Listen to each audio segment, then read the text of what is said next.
Morning everybody.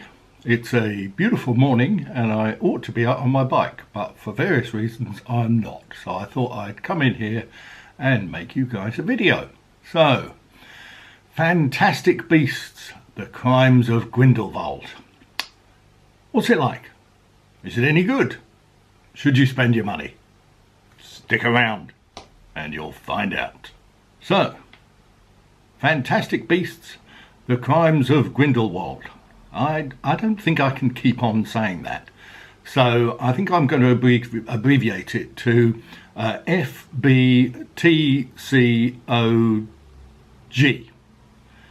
Is the second in JK Rowling's Fantastic Beasts franchise.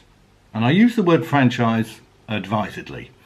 This is a franchise. She is going to make a series of films about this Fantastic Beasts group of characters, and I think it's probably going to be a 6-film series unless the film studio either runs out of money or runs out of the inclination to make any more. And if that was to happen, I for one would not be unhappy. Now let me say at the outset that I am not part of the Harry Potter world. I have seen bits of all of the Harry Potter films because my kids like them, and in many cases they still do. And I've read odd pages of some of the books, but I'm not a Harry Potter expert. I'm not a Harry Potter aficionado.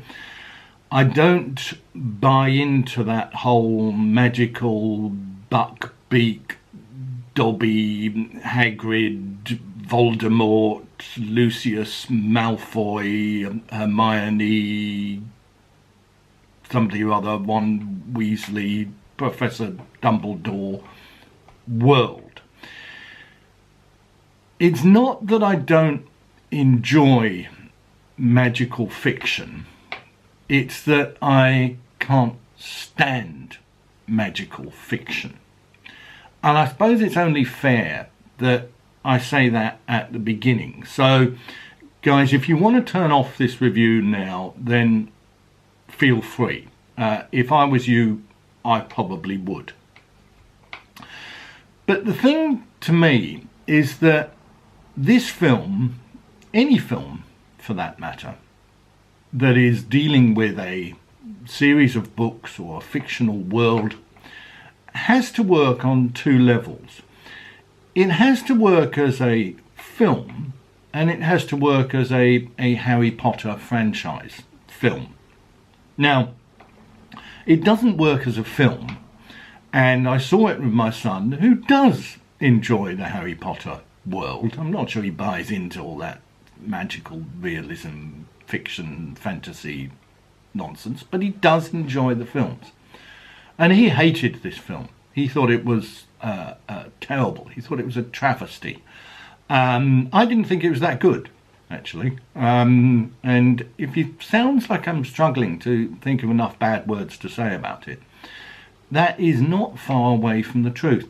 So I suppose I ought to say why I didn't like it. Well, first of all, I didn't understand it. It didn't make any sense to me at all. I did not know really who most of these characters were. And although my son has since explained to me who they were and their role in the Harry Potter canon and where they fit into the lore and language of Harry Potter, I still don't really understand who half of these people in this film actually are or what they contribute to the story. In a nutshell, Eddie Redmayne plays Newt Scamander, who is a kind of intensely irritating way of looking down and then sort of looking up at the camera through this big shock of sort of reddish hair. Now, leave out the big shock of reddish hair, but you may remember that one of Princess Diana's tricks, if you like, habits, was to look down and then look up at the camera. And I remember reading somewhere that some people thought she had been coached in this, because it is a way of making you appear tender and sensitive and vulnerable, all of which Eddie Redmayne is supposed to be in this film. And Eddie Redmayne is a wizard. Newt Scamander is a wizard, and he has a lot of strange animals, fantastic beasts of the title, many of whom he can make to do things at his bidding. And my son thought most of these animals were rather pedestrian, and I must say I did too. And I was reading something on the internet saying that JK Rowling got her ideas from these animals from bits of mythology or folklore from around the world. And if that betrays a certain lack of imagination on the part of JK Rowling, well then, so be it. So does the rest of the film. Anyway, you know what? I'm going to pause here. I'm going to try again. So Newt Scamander is the goodie. He has all these animals who do his bidding, and Johnny Depp plays the baddie, who is Grindelwald. And for those of you who are unaware of this fact, Grindelwald is a village in Switzerland, very close to the Eiger, and is a beautiful place to visit, by the way. If you go to Grindelwald, and I've been there a number of times, in the summer, not in the winter, it is a fabulous place for walking. And you can get a bus which kind of goes over the mountains to a place called Rosenlaui. And Rosenlaui is the most beautiful place in the world. And it is also the scene of the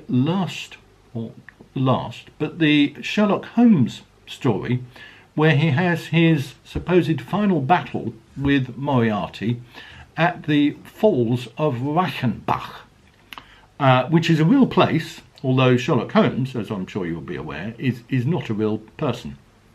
And it is the most wonderful walk. There is a very strange, old, rather dark hotel come boarding house in Rosenlaui. There isn't much there. And you can have the most wonderful lunch sitting by the river, and it is just magical. Anyway, JK Rowling has stolen Grindelwald for the title of her villain, played in this film by Johnny Depp. Played rather well, and Johnny Depp, in a kind of bleached hair, faint Hitler moustache kind of way, is very good at playing otherworldly villains, characters, and he's quite good in this. A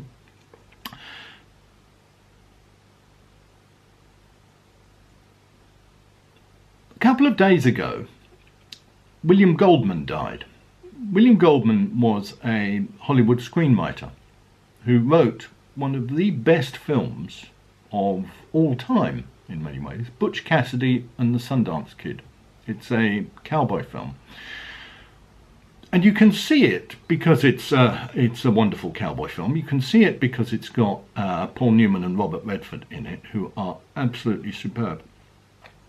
But you can also see it because it is an object lesson in how to write a screenplay for the movies.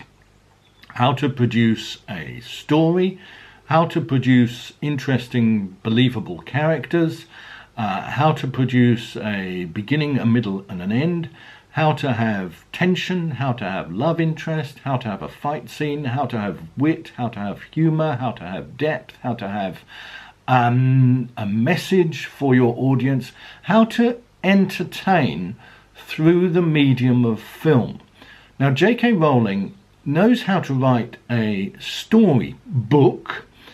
I haven't read the books, although the bits that I have read don't strike me as particularly great literature, and I'm not the first person to make that comment. But let's not be snippy about JK Rowling. JK Rowling has made an absolute fortune. She seems like a nice person. Her heart is in the right place. She's quite left-wing, and she's vehemently against Brexit, so she can't be all bad. So she knows how to craft a story, but she doesn't really know how to craft a screenplay. And I imagine that she has so much power within Hollywood that if she says, I want to write this film, they say, yes, sir, no, yes, madam, no, madam, 3 bags full, madam, and where should we send the royalties? And it isn't always the best idea for the writer of a book to also write the screenplay, because they are two different skills. So this film is not an object lesson in how to write a screenplay. And the main reason for it is boring, it is dull, it is derivative. The characters are not interesting. There is no decent love interest. Now, there was love interest in the Harry Potter films, and it was very well handled, but it doesn't work in this film, and perhaps that because of Eddie Redmayne come Princess Diana with the looking down and looking up at the screen with the big shock of red hair, can't really handle the love interest, or perhaps that's just one of the flaws. Is it a flaw? Perhaps it's a character trait, but it doesn't work. The other problem with the film is there is no humour, no wit. Now, you can do without humour, but you can't do without wit. You can't do without a certain lightness of touch. Jude Law is in it, who plays Professor Dumbledore as a younger man. And I was reading some interview with Jude Law where he started pontificating about how he had to get into the character of Dumbledore as a younger man, and how he had to grasp his history before he could present this on the screen. This is utter bollocks, Jude. He plays a man with a beard who is a younger man but an older man, if you like. In other words, he's a younger version of an older person who was played in later films by Richard Harris. And then when he rather mischievously died in the middle of the franchise, he was replaced by Michael Gambon, who I think is still alive. And if he's not, then I'm sorry, Michael. Or rather, if I think you're dead but you're actually still alive, then I'm sorry, Michael.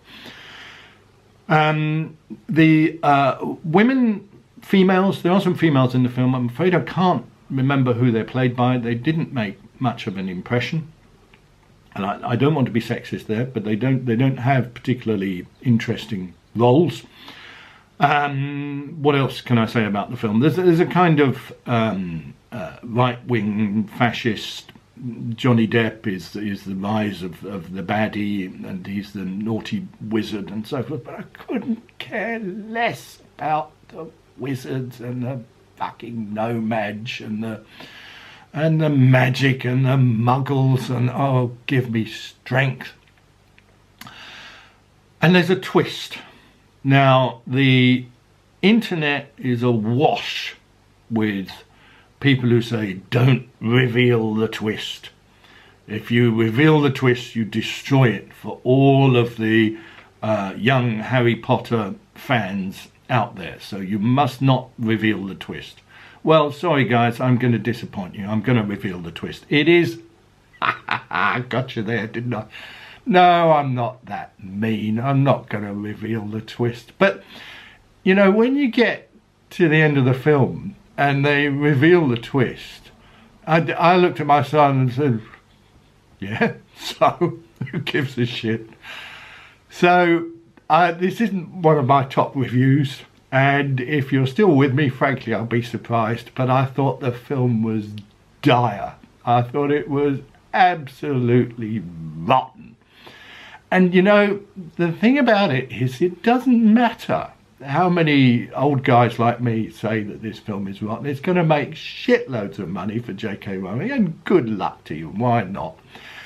And I mean, she could buy us out of Brexit out of a petty cash tin.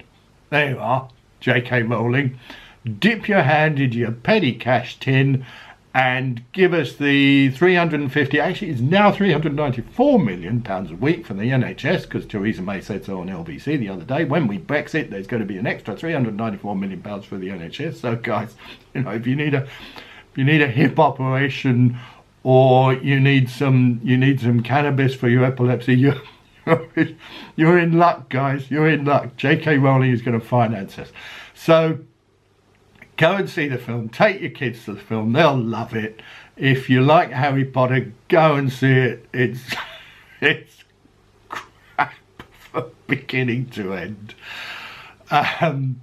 So there you go. And my son, he thought it was dreadful, absolutely dreadful. Now what normally happens with a film is I don't like the film, but then as time goes on and the days pass, I find myself getting more and more angry and more irritated, and find more and more plot flaws, and in the end I just can't think of enough bad words to say about this film.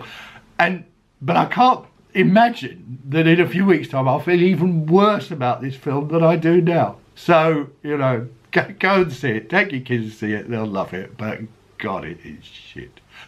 See you next time.